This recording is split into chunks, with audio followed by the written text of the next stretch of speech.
Ladies and gentlemen, good evening and welcome to the Red and Blue Review. I am your host this evening. My name is Nick Philpott. Thank you for joining us wherever you are. Joining me on tonight's show, I'm delighted, as always, to say a very warm welcome and good evening to my friend Ian Lyons. Good evening, Ian. Hello. How are we? I'm all right, mate. I'm all right. It's been a while, isn't it? It's been a while. Oh, it's been too long, mate. Some would say too long. And we also are, sometime during the show, we're going to be joined by somebody who some of you have seen before on one of our now semi-famous Getting to Know Yous, Ian Noble, who joined us a few weeks ago. And the feedback that we got from having Ian Noble on the show was wonderful. He'll be coming along in just a minute. This evening... He's here. Oh, is he? Okay. Yeah. That's good. Shame I can't see him, but there you go. So obviously we're going to be, ladies and gentlemen, wherever you're watching, we will be talking about what's happened over the last few weeks, the Burnley, the Leicester, the Chelsea, the Villa. But we've also got to talk, of course, about the manager. There's lots of people talking about where we're going to go with the manager and what's going to happen next and what you think. What do you think out there, everybody else? We want to know your views. So get involved in the chat. Ian's monitoring the chat as we speak. So Ian Lyons, that is monitoring the chat. Please feel free to put your comments in there. Okay. Before we get on with the show, if you are watching this live, can you do something for me right now?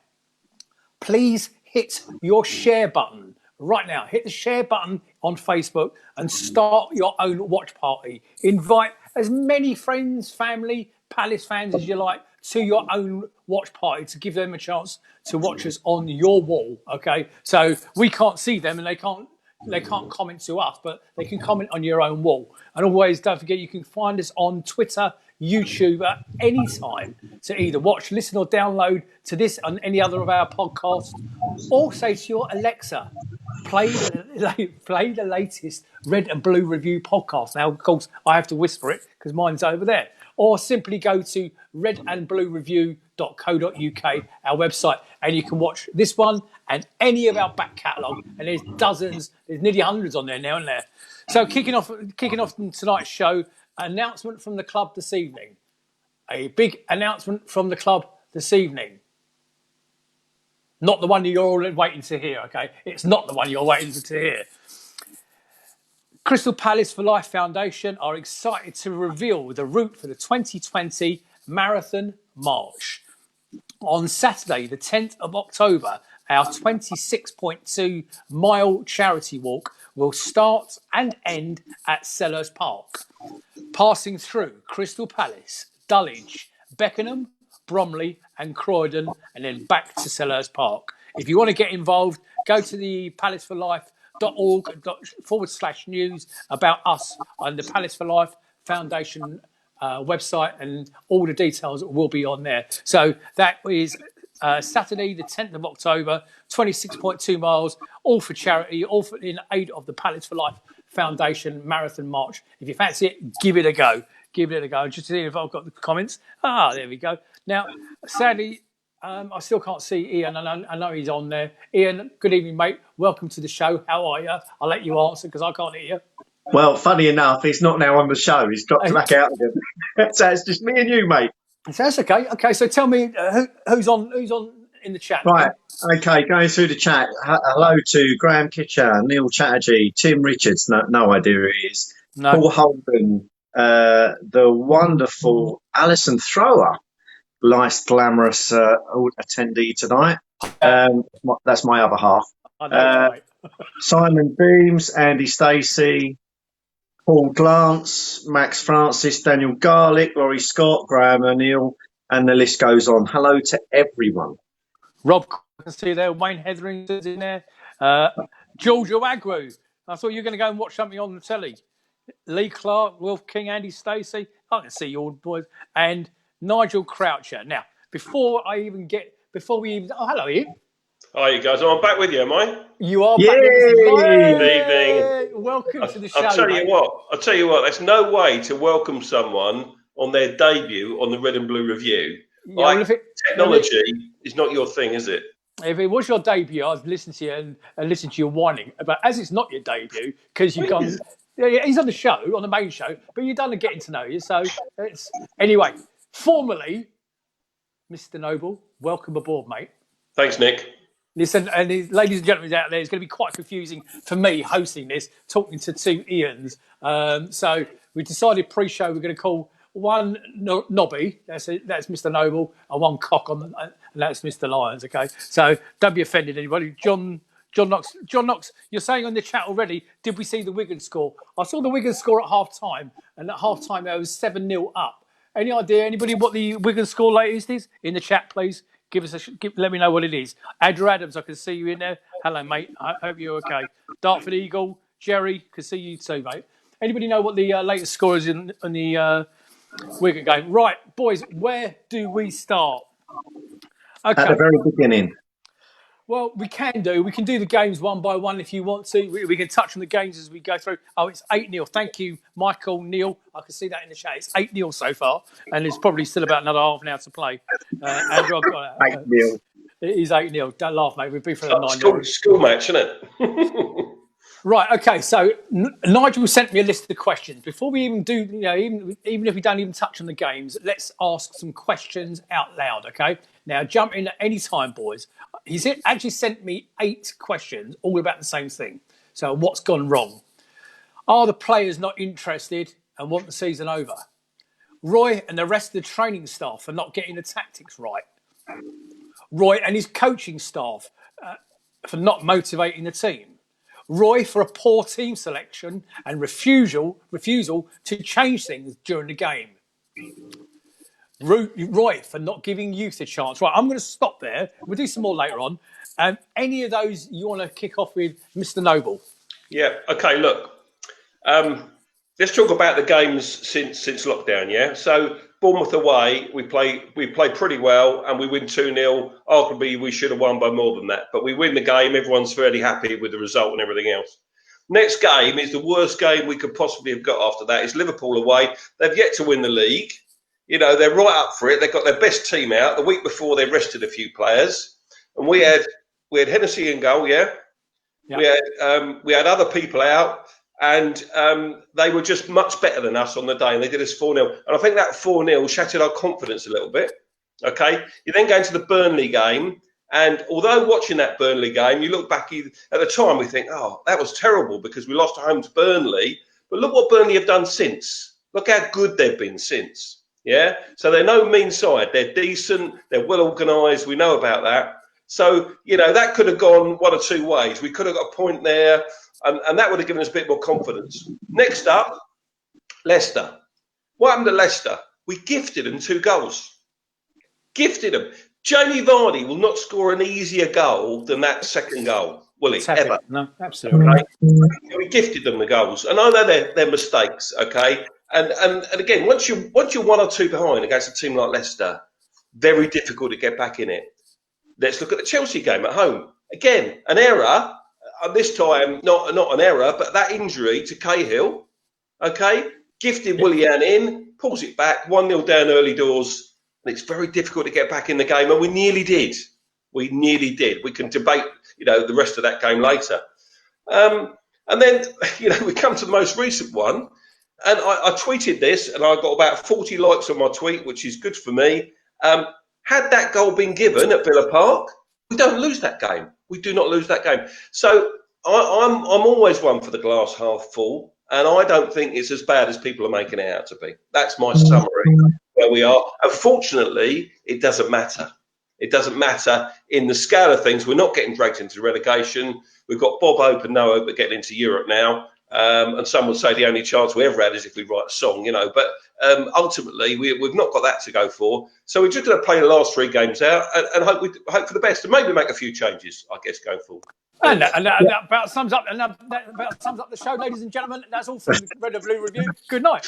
I tell you what, I've got a big family if he got 40 likes on his comment, didn't he?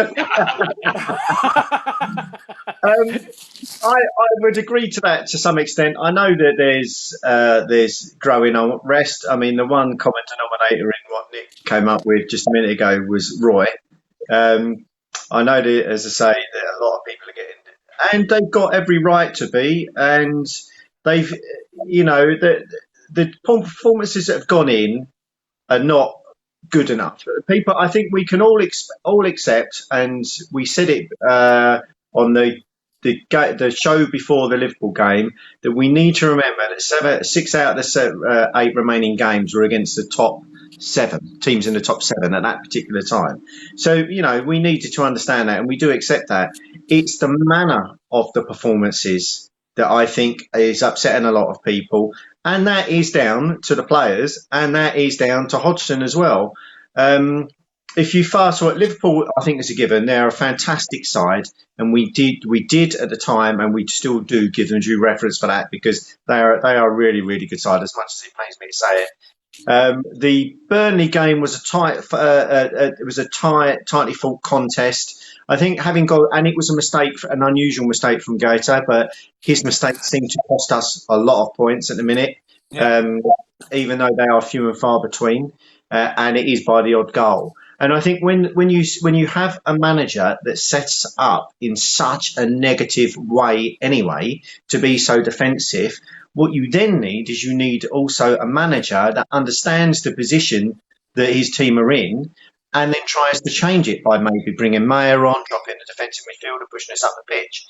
But he didn't against the Burnley game. He left it, and it's so I've seen it a number of times on the comments in the group and on the page, is that the definition of madness is doing the same thing over and over and over again, expecting a different result. And I think that's where people are coming from with it. If he'd made changes and it hadn't come off, if he'd thrown caution to the wind, if we weren't turning possession over left, right and centre, and a myriad of other mistakes that have happened, then I don't think people would be quite as despondent and restless as they are. But I completely take on board the fact that, they are, if you take those incidents in isolation, Ian, is that, there wasn't much in it between the games, and they could have swung either way. I do agree with that. Yeah, you're reading the comments now. A lot of people clearly dissatisfied. You can understand that. And changes are needed. There's no doubt about it. And I, for one, I hope Roy changes the side up a little bit on Thursday night. He's got to, because of Benteke, who's banned. I must confess, when Luca got booked the other night and he got his 10th booking, I thought, yes, he's going to miss the next 2 games. But, oh, no, some idiot changes the rules so he's allowed to play again, because he's one I'll drop. I just don't think he's been good enough. I really don't. The number of times he's missed past the ball in midfield and he's lost possession. You lose count of those. And the other player in midfield, another defensive really midfielder, is Jimmy Mack. He's been fantastic for us down the years. But listen, both he and Luca, I think, have played too much football recently, and I would drop both of them on Thursday night without any question of doubt. That's interesting. It's interesting that Ian raises the Macca thing. Bear in mind, first of all, I think it'd be remiss of us not to mention Macca, who received, funny enough and ironically, the Player of the Month award last month. Yeah. So well done for that. But he runs about a lot. Yeah. Ian Lyons just said, he made a point of, the definition of madness is not changing, same thing. So he keeps changing Macca for Macca, Macca for Macca. Each game keeps changing Macca for Macca. And you're talking about McCarthy. And he is. Yeah. He's taking McCarthy off for... Hang on, get me... MacArthur off for McCarthy. And it's interesting. I want to just keep my eye on what they'll be saying in the chat. And Paul Glance is saying, excuses. Well, people talking about the change, but where do we change? There isn't the depth to change it. We've got an enforced change this week because you're right, as you rightly said about Benteke. We've got to make a change there, but what do we change it with? There's no depth behind it. You can only put one person in, can't you? Because Sorlot's not back, is he? No. Right, so we can't call him back. So the only person you can put in is Perrick, surely. You play Townsend. You play Townsend and Ayew down the middle, which is what we were doing before. Again, this is really frustrating me in a minute. Let's tackle the Benteke thing, because I know that we're bouncing all over the shop at the minute. We are. But let's tackle the Benteke thing. do we think that is his last game in a Palace shirt? 100%. In my opinion, I'll let you. I'll let you in a second, Ian. In my opinion, we have now, and I have been the you have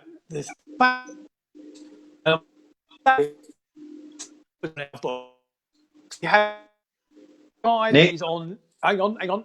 We have he was a Liverpool player. He's a Belgium international. He's a quality player who, in our current system, and you can't blame it all on Benteke, in our current system, cannot get the right service. Okay, I think who was it under Allardyce? Was it where he was getting loads of goals? Okay, he was getting the right sort of service. So yes, he's played. I thought in the last 2 or 3 games, Benteke, and I've said it on this show many times, Benteke has looked fitter, leaner. He looks as though he was really up for it, but he's still not getting the service. So you can blame some of it on Benteke, but some of it is on how the manager sets it up. Ian Noble. Yeah, I really don't know whether he's played his last game or not. It's an interesting one. I personally, I hope he hasn't played his last game. I'll probably an unpopular opinion. I'd like to see him stay. I think he can hold the ball up ever so well. Obviously, he hasn't scored many goals lately in the last couple of years, even. But in that season, when he scored 17, you don't just lose that overnight. There's got to be something in that player that you can bring some of that back, even if it's 10 or a dozen goals next season. So for me, I'd like to see him stay. Someone's put in the chat, who's going to buy him? Well, that's a good question. I don't think any of the top sides buy him, that's for sure. He might go to a promoted side or something like that. And we certainly aren't going to recoup the money we spent on him. So personally, I hope he stays and I hope he improves and I hope we can get the service in and resume and find the Benteke we all know and love from a couple of years ago. But maybe that's just wishful thinking on him. Well, I mean, I would agree with the pair of you. I think that your comments, Ian, about the fact that there's still a player there, and he's done a lot of sterling work in the last 4 or 5 games. This is why it's so frustrating that something so petulant has resulted in us losing him for 3 games. But I also agree with Nick in saying that the reason he was scoring goals and doing well was because he was getting a service, and that's not down to Benteke. That's down to the system being played. And the fact that you've still got one of those people on the wing, and you've replaced Balassi with Townsend. So, but he's not getting much of a look in. I think the only way he stays is if he takes a massive drop in wages, because no one is going to pay 130 grand a week for him. No one in their right mind is going to do that. So he's going to have to take a massive hit in wages if he wants to stay here. You are watching the only podcast you can watch, okay? Thank you for joining us on this Tuesday evening, and we are really grateful. Now, I'm very interested in anything that's been said in the chat. Now, I can see you typing messages, okay? If there's somebody in particular has got something that different from the 2 Ians that you want to add and you want to come on, okay? Have a go. Message Lucy in that chat and say, yeah, I've got a different opinion. What I don't want is nodding dogs all agreeing with the 2 Ians. If you've got something, if you've got something different to say, and something you want to get off your chest, tonight is your evening to come and join us and say, you are Phil Pot, as per usual, you're talking crap. The 2 Iansies are making sense. Well, I don't want to hear that because that's nodding dogs. I want you to set up an argument against these 2 and take them out, okay? Take them out because I know they're talking crap. Go on, let's move on. While they're doing that, going back to Ian's point about he's going to likely just to bring Townsend on, and that would suggest then, Ian, that you're expecting Roy to play the same system again. Yeah, I am. Roy's not going to change. He's not going to change just because a few of us have got online and had a little chat and a few people are making comments and Twitter's gone into meltdown. He's going to play the same setup against Man United as he's done in the last few games. We can wish for change, but he's not going to start Perrick. I wish he would in a way, but he's not going to. He's probably not going to start Mayer either. So I think he will start Townsend in replacement of Benteke. That's my opinion. I might be wrong. That's what I think he'll do. I don't think you are wrong. I think you're bang on, mate. But I think this is the problem, and this is the frustration that everyone's having at the minute.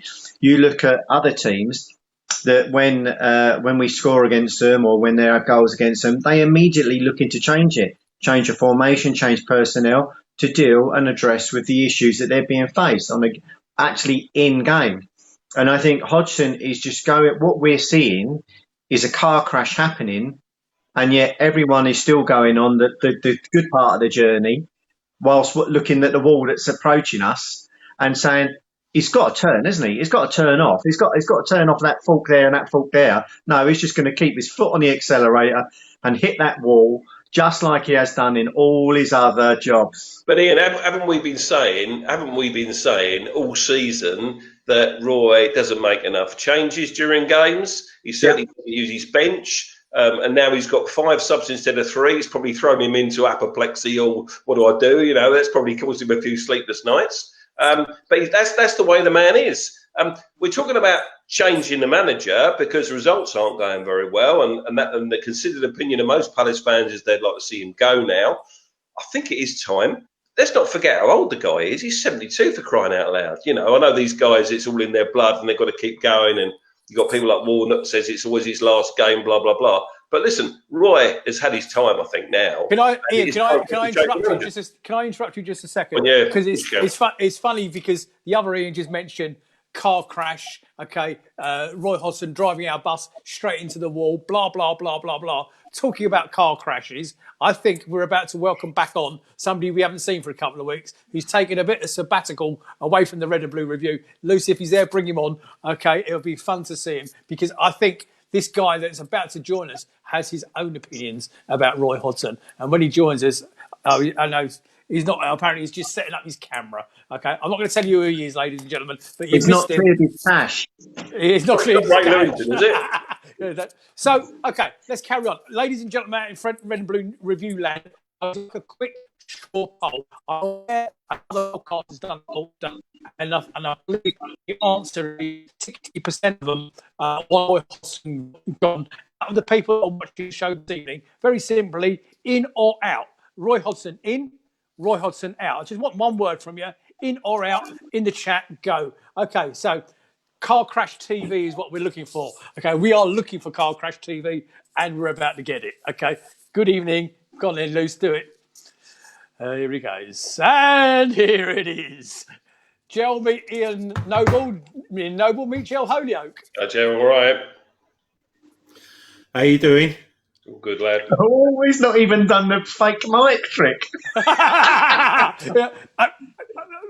He hasn't even done it. No, he hasn't done it. It's been that long. Mate, welcome back. How are you? Really stressed. What? I can't tell you how stressed. About what? Just like how Palace just affects my life in every single way. I go on Facebook and it's mental. I go on Twitter, which I've avoided. I've avoided Twitter for quite a long time now.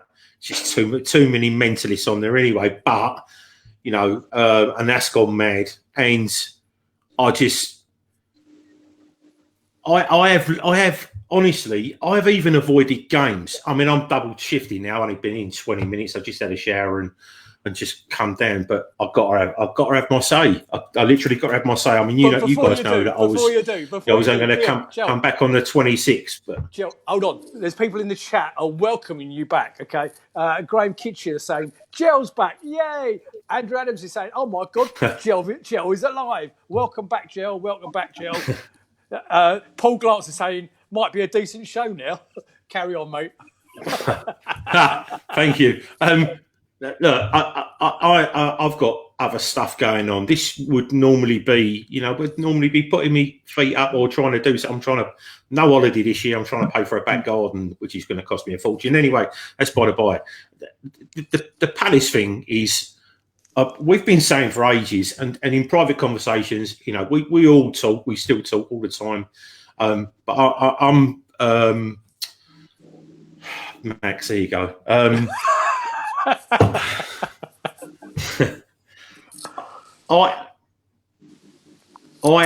am now to the point where if Hodgson is managing next season, I ain't going. I know I don't go to many games. I know. I'm just saying. I know I don't go to many games anyway because my commitments are work and family before Palace. That's what happens when you have and now I've got a granddaughter and everything. Things have slightly changed now, and there are far too many people that rely on Palace more than me. But listen, if you can go to and spend your hard-earned money, right, watching that shit, and accept that you are more than welcome to it. You are more than welcome to it. I'm telling you now, go down to Bromley, go down to Cray, go down to any other non-league club, right? Go and watch kids football. They attack more than us.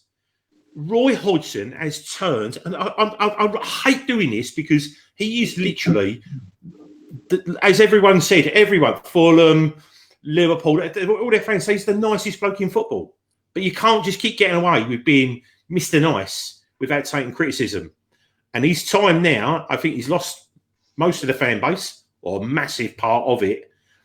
And he has turned what I think, in my 39 years of watching Palace, our most attacking team that I've ever seen since Wright and Bright, right?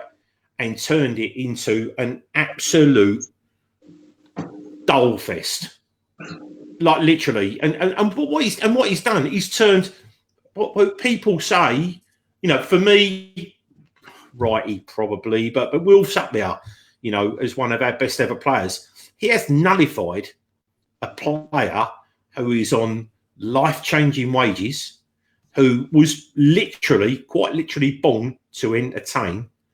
He has nullified him.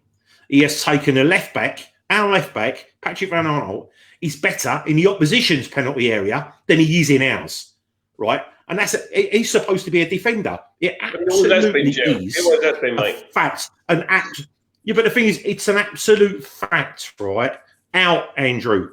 It's an absolute fact that he has turned us into the dullest defensive outfit. We are crap now. Honestly, if he's there next season, I'll probably only go to about, 7, 8, 9 games a season, right? But I ain't going. And I don't care. And the other thing is as well, don't come at me at social media because I'll just fuck you off and block you. I'm not worried.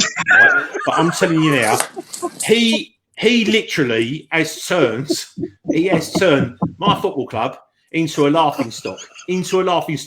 Can you imagine, right? That cushion we had 2 weeks ago, we're all going, woohoo, Europe. Now we're going, fucking hope Brighton don't come finish above us. Do you know what I mean? Come up from if behind, Brighton finish above us, they are absolutely crap, right? Bournemouth, crap. Watford, crap. Villa. Hartford, it's crap. Do you know what I mean?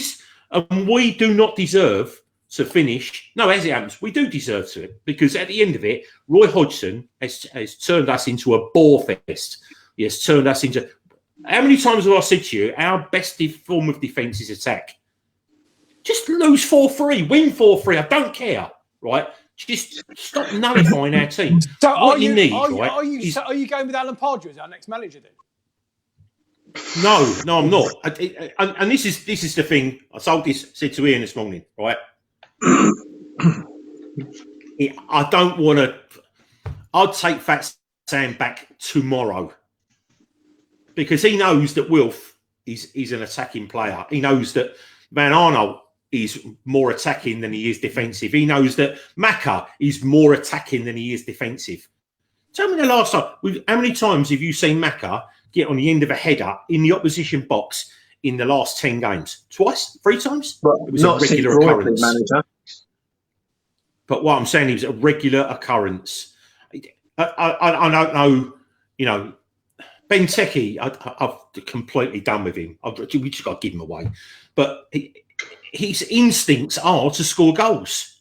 Now, when you play him, we just play hoofball to him. You know that if you cross the ball, if you keep crossing the ball to him, he will eventually win a header. His last few goals have been a penalty that was given to him and a tap in from 3 yards when the goalkeeper was already 5 yards the other side. The goalkeeper was already beat. I can't defend Roy anymore. He's turned our team into a laughing stock. He's turned our fans against him, against the players, against the board.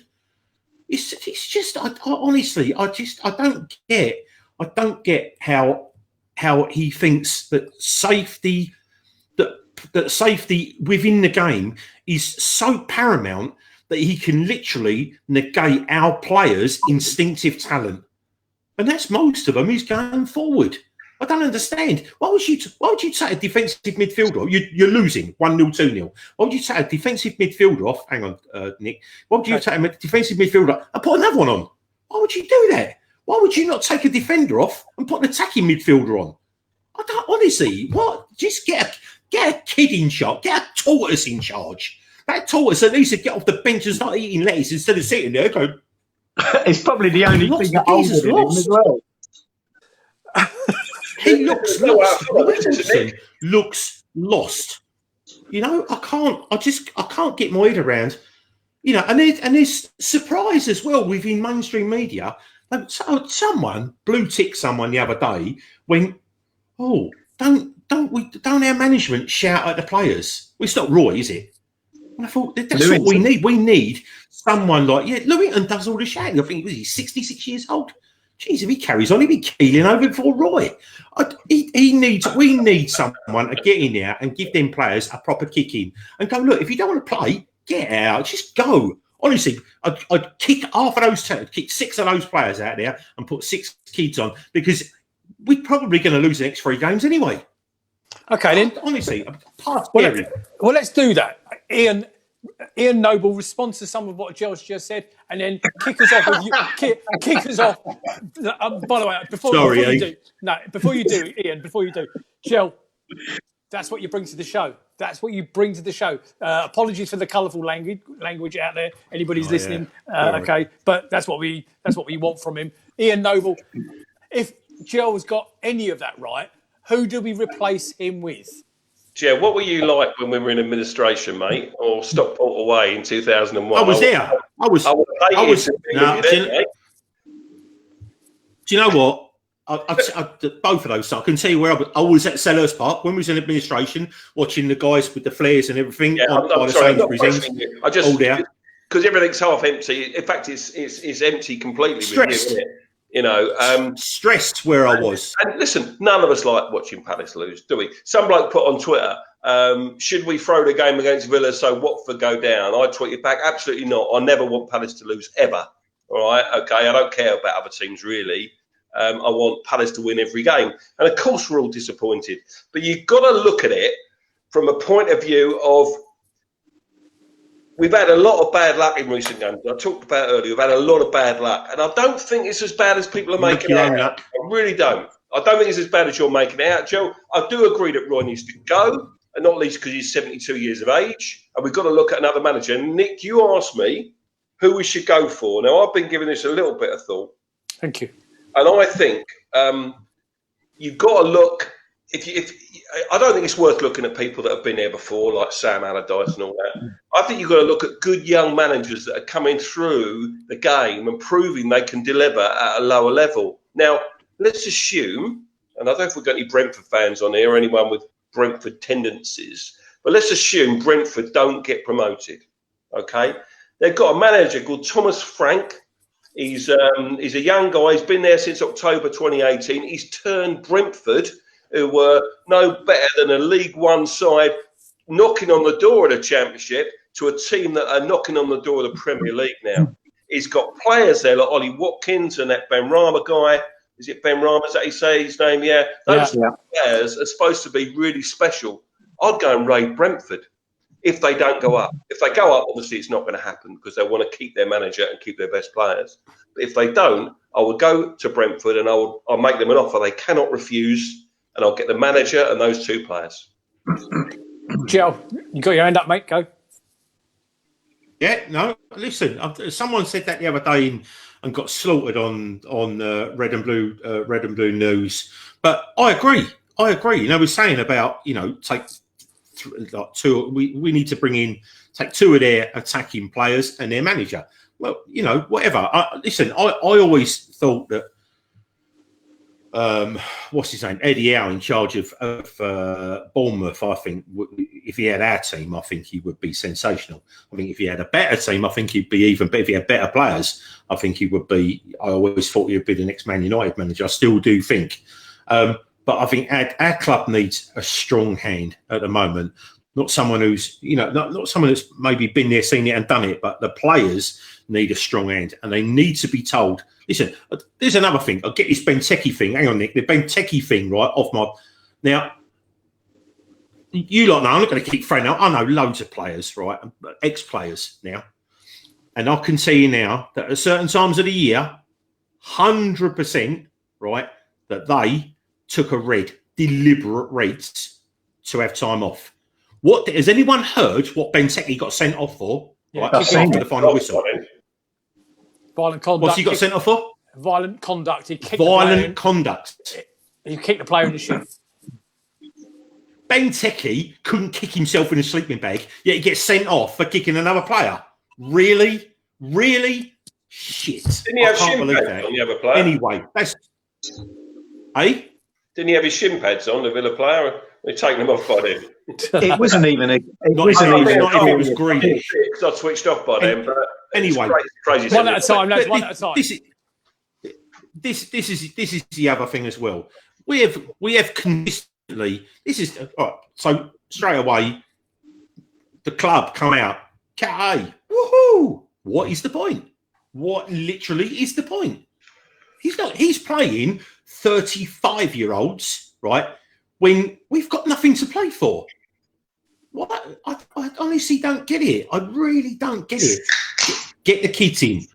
I don't think just going... So someone said about Eddie Howe in here. Eddie Howe turned us down once before. I don't think they'll give him the pleasure of turning us down again. So, but I agree. Get a younger manager. What you need, you can't have too young a manager where the boys want to be a bit pally with him, but you also need a manager. You can't have a granddad manager, a great granddad manager, when you've got people with a shit-ass attitude that wouldn't listen to anybody, let alone an old boy. It's horrible. The situation we're in is absolutely horrible. And someone mentioned earlier, I saw on social media, are the team playing for him anymore? It doesn't look like it. Okay. Loads of hands up. Go on. Loads of hands. I'm going to jump in first, if you don't mind. Okay, so I'll start off with people out there mentioning Wycombe's Gareth Ainsworth. They're talking about Sean Dyche, obviously Eddie Howe. Let's do lots of people have been talking about Sean Dyche. Let's do Sean Dyche first. Ian, I'm coming straight to you next. Okay, Sean Dyche. Why? Why would he want to come to Palace? Why would he want to come to Palace? He's just fallen out with his current board over player recruitment, okay? And now he wants to come to Palace? Hold on. Am I missing something here? Ian Lyons. Well, I think Sean Dyche is certainly someone I'd like. The guy at Brentford is someone else. Pochettino's rumoured to be interested now of a club outside of the top six. You've got Steven Gerrard at Rangers. But Sean Dyche is someone that I'm particularly interested in because I think obviously he's got a better squad. He'll have more money at his disposal. Part of the reason he's falling out with Burnley is because they're tight as arseholes. And they don't want to spend any money, and they fair play to them. So what he's wringing out of that squad of players, imagine the effect he can have with an admittedly more talented, but not massively more talented squad. It might just be the person that we're after. He doesn't play a dissimilar style of play to Hodgson, very gritty, very defensive minded. But what I like about him is he changes the game. He changes his team. He brings players on, players off, changes the system according to what's in front of him. He's very good tactically. He's obviously well respected with all the players. How we deal with players on a lot higher wages, and a bit more diva-ish, which would be an interesting point. But also, he's got a great eye for talent. And he's got experience of bringing people through from Burnley's youth team as well. So I think any of those should be of interest should be of interest to us at the club. But I do have a certain regard for people that still come up with this age-old mantra of "be careful what you wish for." Now, I think that people just put that because they're just defensive, and these are people who love to sit on hindsight rather than look forward. I think the club is now at a point where we need to massively look forward if we're going to take that next step. So they never appoint any manager with a view to it being a worse appointment.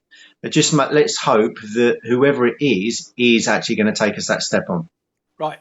People mentioned in the chat, Rafa Benitez and Pochettino, Ian Noble. Okay, with 13 of our first team 11 player contracts up in 2021 and no transfer budget, could we attract a manager of that calibre? I don't think so, Nick. I really don't. Rafa Benitez, Pochettino, they've managed at the highest level. Can you imagine them coming into little old Palace in SE25? Personally, I can't see it happening at all. I really can't. We've not got a great record with foreign managers, have we? It just hasn't happened for us. I think we've got to look at, I said earlier, I think we've got to look at the younger manager that's had success in a lower league. And that might be Steve Gerrard in Scotland. I look at the Scottish Premier League, and apart from Rangers and Celtic, all the other teams wouldn't get in our championship, would they? I don't know. But, Stevie Gerrard, if he was wanting to work in the capital, maybe, but he's not from London, so maybe I can't see it. We've got no connection with him at all. Other people have been saying ex-players. I'm not sure who. I'd be interested to know if people can think of ex-players that would be a good manager. Popovich maybe is one who has been mooted before. Who knows? But we've got to change the manager, and we've got to find someone younger and more dynamic that is maybe prepared to tread water a little bit in terms of what we achieve. You get someone new in, don't expect them to get us into Europe in the first season. If we stay in the Premier League, that is still a result. Be careful what you wish for. If you look at the bottom of the Championship, Hull, Middlesbrough, there are others as well up down there, aren't there? Huddersfield, they've played in the Premier League recently, Stoke, and they're all struggling in the Championship. Be careful what you wish for. Great point. Really good point. Remiss of me at the top of the show, because you're asking for a younger manager. Well, how about I kick one off, Jel? I'm coming to you right now. Okay, but remiss of me at the top of the show not to mention a happy retirement to Mile Jedinak from every Palace fan in the country. I hope you have a great retirement. He's already done all his coaching badges with Paddy McCarthy and the others. He could be somebody in the background, somebody to nurture for the future. Jel, we've got to get rid of this manager. Who do we bring in, please, mate? Honestly, I literally don't care. I literally don't care as long as he's not just. I don't know. I'm just listen. I can talk about Palace and moan about them and go on about how good we were and how bad we are now until the cows come home. But I am literally just like someone just put Paul Ross. I just think Paul Ross just said it's going to take 2 to 3 years, right, to rebuild the side. If we get rid of, there's probably 5 players that need to go wages wise out of that side, right, to help us. But what I'm saying is to help us out, and one of them has to be Wilf for me, because we'll get 60 or 70 million quid for him, and then he's on £6 or £7 million wages. And again, I've had this conversation too many times. If you get rid of Benteke, then we're going to get 5 to 10 million quid for him, but he's £6 or £7 million a year wages. But that's the kind of thing that the club needs to bring down, because all they're moaning about, right, is that the Aaron money paid off whatever, we were £30 million in debt that season. We're always going to be chasing money. Now we're throwing money at the academy. We are going to need to sell. And the other thing as well is Parish turned around and said last year that we will always be, and we will always have been, a selling club. If we get a mustard player, we move him on for maximum money. We've done it. We've done it from time immemorial. Whenever I can ever remember, our good players have all gone on to bigger clubs. And it's never going to change. So I know what Andrew's saying, £50 million tops, but take £50 million. But it's not that. We're going to £6 million of year, at least £6 million quid without bonuses off of the wage structure. It's what we have to do that. And and the other thing as well is that all these teams. I said to someone yesterday, it'd be like a promotion side coming up, but it won't be, because a team that comes up like Sheffield United did last year came up buzzing, and they've smashed the Premier League this year. Absolutely smashed it, because they've got a team ethos. They all look like a band of brothers. They look like that Jedinak side that we had. That's what Sheffield United look like. They look like they want to fight for. They want to put you into row Z, not into row B. They want to put you and the ball out of the game, right? And that's what we don't have. We don't have that anymore. We haven't got anybody to do that. You know, it's just. I think that if we are in trouble no matter what next year, no matter what, because we need to bring in 5 different players, and it won't be like they played together. Okay. You can have the best pre-season ever. I've seen Palace have mustard pre-seasons and been crap, and I've seen us have really bad pre-seasons and come out and rip roaring. So I mean, I'm going to open questions to you three of you. Michael Herman in the chat. Michael, how you doing, buddy? We need to get that beer together, okay, as we've been talking about for years. And he asked a question, and it's something I was about to come on to anyway. What's happened to our American investors? Now, we're laying everything here at the feet of Roy Hodgson. With the benefit of a little bit of balance here, okay, who is responsible here? Is it Steve Parish? Is it Roy Hodgson? Is it our American friends for not wanting to invest in the squad? Another question from Nigel. Roy for being just a nice guy, not banging on the boardroom door for better players. Talk to me, one of you, talk to me about our American investor friends or the lack of further investment from the American friends. Go on. Sure about me? Yeah, go on, I don't think we know enough about them, do we? That's the problem. No one really knows enough about these guys. Multi-millionaires that have supposedly invested in the club. From what we know is that they're not interested. So if they're not interested, let them go, take their money or whatever, do a deal with them, cut and move on, do something different. That's the problem. But you asked the question about where the buck stops. The buck stops with Steve Parish. He's the chairman, isn't he? You know, he's done a good job, by the way, over the years. You can't knock what he's done, for sure. But the buck stops with him. He's the boss. Jill? I agree, Ian. Absolutely, I agree with almost everything you've just said, then. The thing about the American investors is when they took over, when they came on board, we were told by absolutely loads of people that what they would do was not invest in the football club. It's not what they do. What they do, they keep the club ticking over, and they do it with their other franchises and hope that they come good. And if they come good, then they move it on. I can't see them wanting to sell. There's no way they'll want to lose money. And Ian said that they were multi-millionaires. They're actually billionaires. That's this exactly is a toy to them. That's the thing. This is a toy to them. And I don't think that having silent partners, on the other side of it, we ask for expensive players, and we have had Benteke, £32 million, £64 million deal. We got Sacco, £27 million, like a £58 million deal. You know, we've had a couple of big players, and with Sacco, we knew we were going to get burned. He plays 1 in 3 games. It's a fact. You can't argue with that, And Benteke, when he hasn't, his goals he scored in his entire 4 and a bit seasons at Palace. Is he hit 30 yet? Who? I just. I'm a Tyler, and if I was that bad at my job, I wouldn't get any work. I wouldn't get any work. People wouldn't employ me. You get shifted on. That's what I don't understand. I really don't. Here's he, and he's back now. I don't understand how people suffer. They just go, yeah, it's another bad day at the office. Linesy? That guy's had 100 bad days at the office.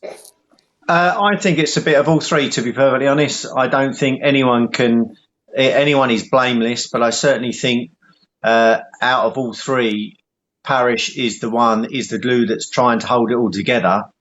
He's been sold a pup by the Americans, as the guys have just said.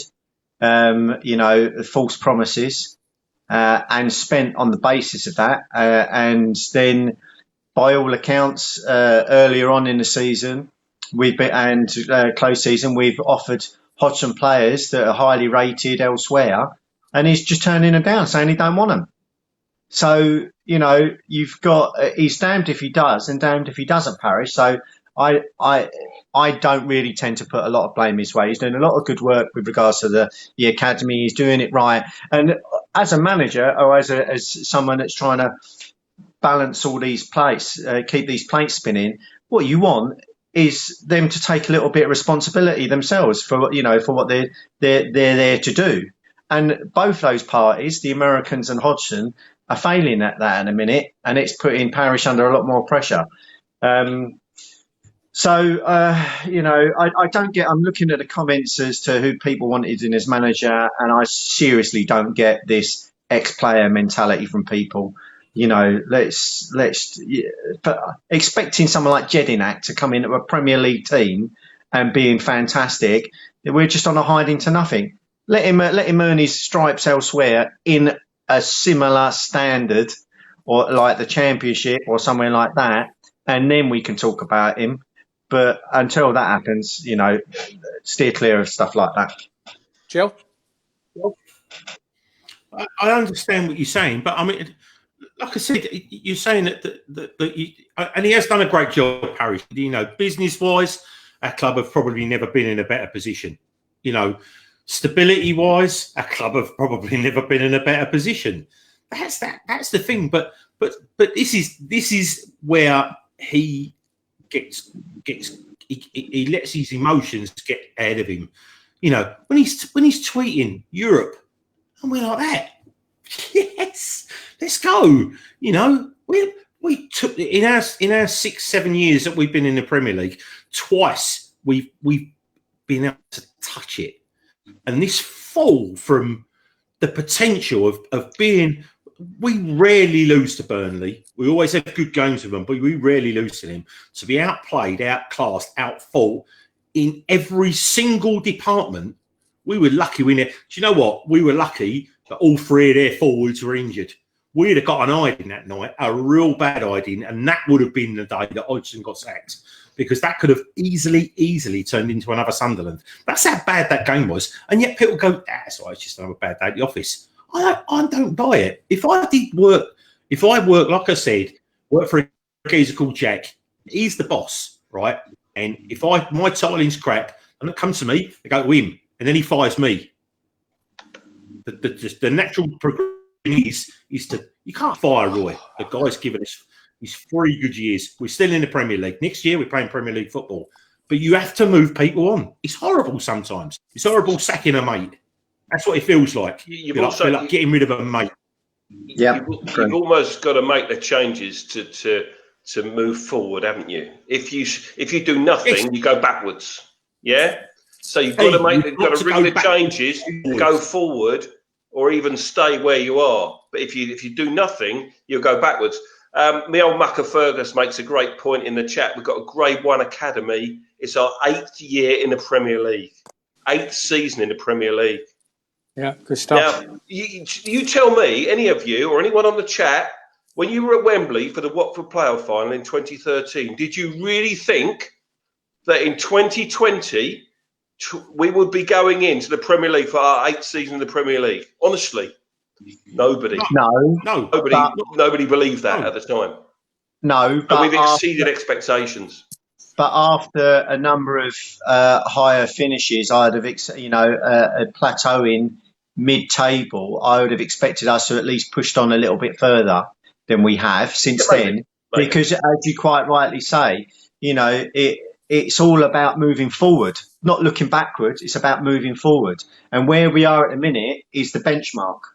right? So we cannot go lower than we are now, otherwise we're regressing. So we have to do something to push us forward. I agree, Ian. Let me make one other point about this lockdown. Someone said earlier in the chat we've had a disastrous lockdown, and no one would disagree with you at all. One of the commentators said in the Burnley game, if this is a full house at Selhurst Park tonight, that Holmesdale end drags in an equaliser. Now, I'm an optimist when it comes to Palace. I'd like to think that was the case, similar with the Chelsea fixture. All right? I don't think lockdown has done us any favours whatsoever.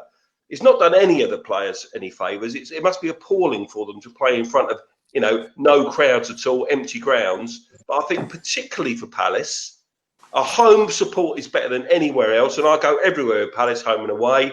I rarely see it better than Selhurst Park, even this season. And our away support is often excellent. We make ourselves heard.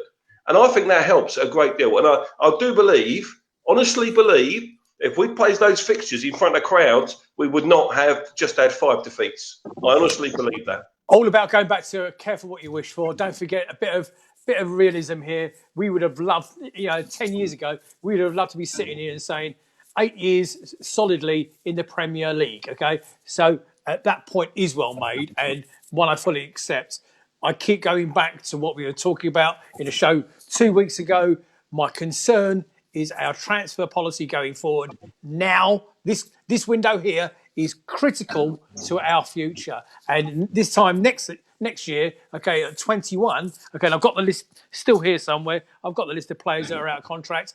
We are going to be in dire trouble. Don't forget, come January, all these out of contract players can start talking to other clubs if no agreement is in place. Okay, so be careful what you wish for. However, a bit of realism, we need to get this window absolutely right. Anyway, let's change the subject. Full stop on that one, unless anybody's got anything pressing I want to talk to. Ian, can you keep your eye on the chat, please? Any comments on there need to come through. Jel, talk to me about that blatant handball by Mamadou Sakho when he scored the goal on Saturday, please. Well, I mean, the FIFA regulations were... There's an actual FIFA picture. So it wasn't handball. So I just don't. I don't know. You can say there's an agenda. I have always felt that there's an agenda against that club. And again, I say not just because of things are going badly at the moment. I've mentioned this time again. I feel that the Premier League views us like they viewed Wimbledon as that piss poor little peasant side that came up and they annoy everyone.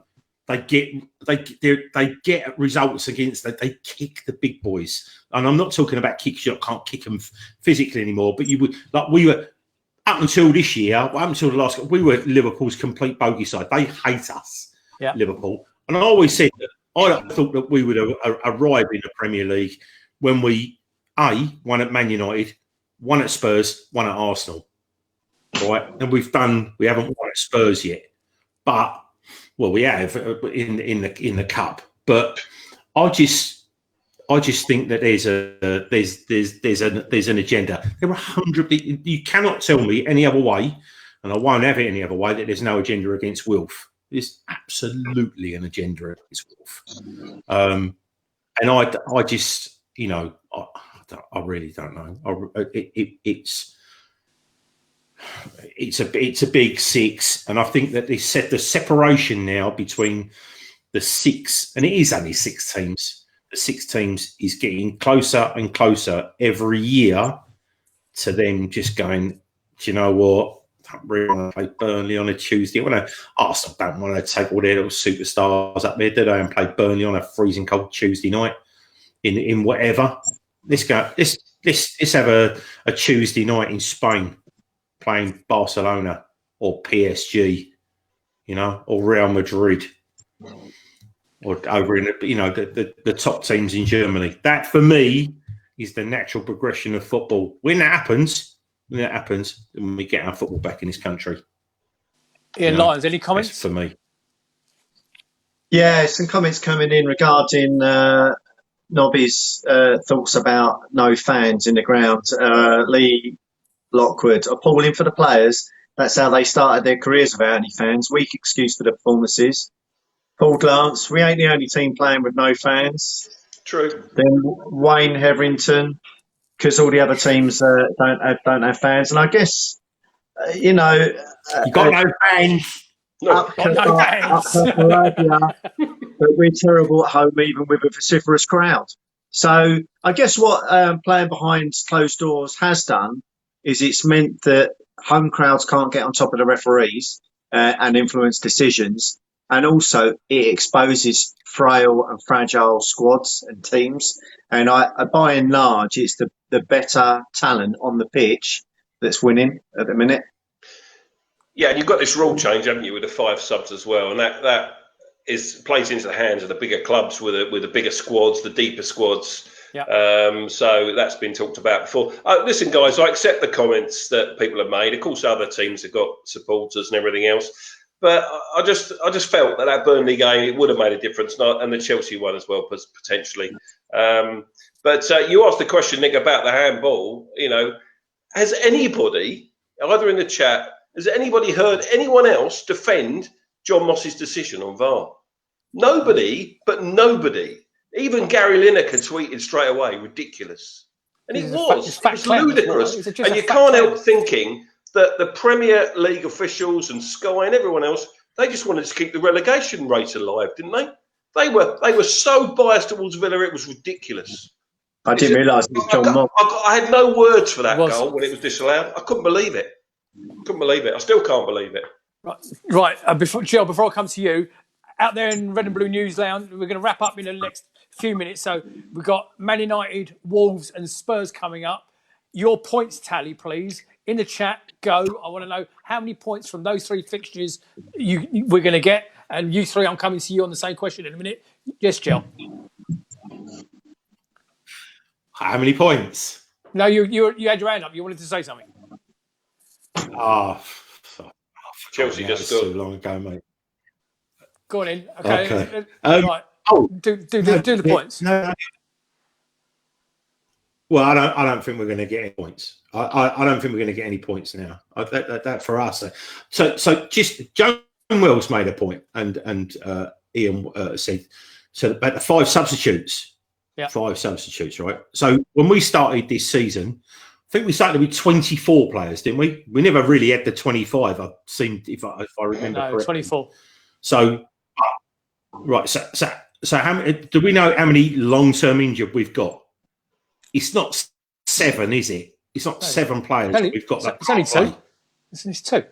Okay, so we've got 2. Okay, so we got 22 players. We had 11 playing, and against Leicester we had 4 subs. Exactly. Why have we got 4 subs? Why have we got 4, not 5? Why? There is something fundamentally wrong when every single person that owns our football club, that runs our football club, that's involved in our football club, including the team, are not turning around saying, why have we got 4 subs and not 5? What is going on there? That is I can't believe it. He did it for Bournemouth as well. Yeah, but why is he... Ian. I can't say what's me. Yeah. Lions or Noble? Noble. So what was the question? I wasn't listening. Subs. Why 4 subs and not 5? Twice now. I couldn't agree more. Because he just doesn't like changing things, does he? We've said this before. We were talking about this earlier. Roy is not a man of change. So when it comes to a game, 95 minutes, 96 minutes, he won't make those changes unless he's forced into making those changes. How many times have we said this season, 70 minutes into a game, we haven't made any subs? Come on, Roy, shake it up a bit, bring someone on. And he might make a sub in the last 10 minutes or something. He really is something about him that he doesn't like making subs. And I don't know what, other than change of manager, which we've spoken about. Other teams use their squads better, even smaller squads like Burnley and Sheffield United, maybe they use their squads better than we use our squad. Bournemouth, yeah. Ian Noble just said, Roy is not a man of change, so we need to change Roy, I'm afraid, ladies and gentlemen, and that is the show in a nutshell. So, okay, in the chat, there was loads of you commenting on it, most of you saying 0 points. Andy, Graham, Lee, Mark, Eason, Paul, everybody saying 0. Tom Clark Samuel said 1. John Knox said 3. Very optimistic, John. Daniel Garlick said -3.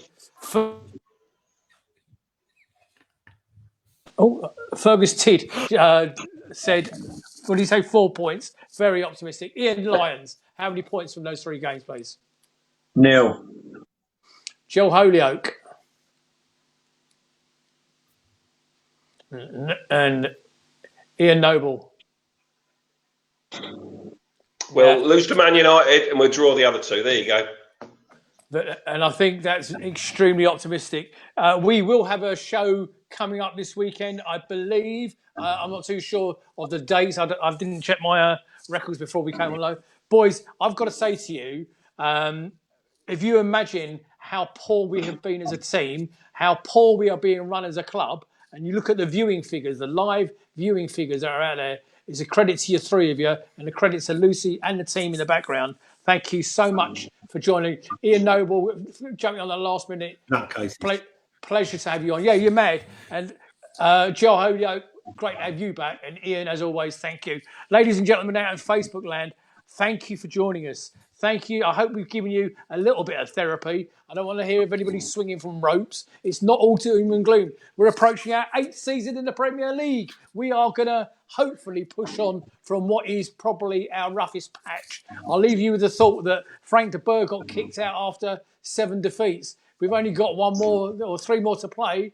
Okay, and then you never know. We might have a change of manager by the end of the season. Ladies and gentlemen, on behalf of myself, Nick Philpott, and the entire team, which now includes Ian Noble, I wish you good night, God bless, and stay safe.